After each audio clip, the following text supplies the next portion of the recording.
Hey everybody, welcome. Today I'm going to be talking about supporting your tomato plants. And if you love tomatoes as much as I do, it can be expensive as they grow because the cages or any type of thing you can buy online, sometimes it can be, you know, 10, 20, 30, $40 per cage or support system for just one tomato plant. Now you can go to a local hardware store also, and you can find these little cheap kind of wire tomato holder things that you just stab into the ground, and they're okay for smaller plants. I mean, plants that really don't get much more than say 18 inches tall, maybe 2 feet tall at the most. But what's your problem is that once you start getting tomato plants that grow taller than that or that have bigger fruit, you're going to see these fall over. They just can't support that weight no matter how far you plunge them down into the soil. So what I came up with was a simple little way. You can see my tomato plants right here behind me. I've got 8 of them right here with a marigold put right in the center of all those.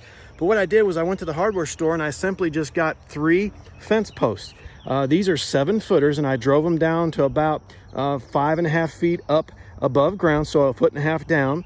And then I took a real thick fence wire. This is used for fencing to hold corner posts and so forth. But these 3 posts are about $7 a piece. There's $21 in 3 posts.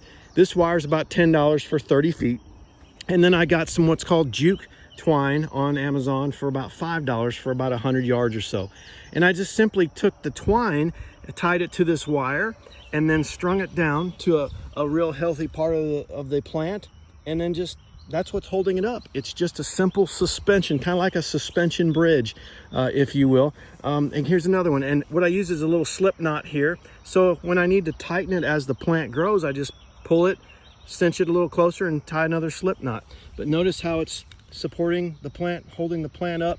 And this has went through a thunderstorm or two, and the plants are doing great. This center post is important because it actually is holding up the wire. Notice I cut a little groove in the top of the post just so the wire can't fall off.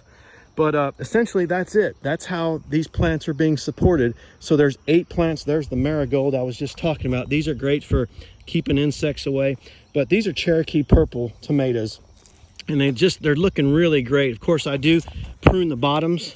These are some old prunings. I've got the bottoms pruned up so they're off the ground and doing really good, looking really great. They're starting to bloom, and I even have some small tomatoes. Here's some right here. You can see they're starting to come out. So everything's looking great. But so I hope that helps you. It's a great way to support your tomato plants for less than $40 for 8 of those. And if you go online and buy 8 cages, gosh, you could spend a couple $100 real easy. All right, hope that helps. Happy tomato growing. Have a great day.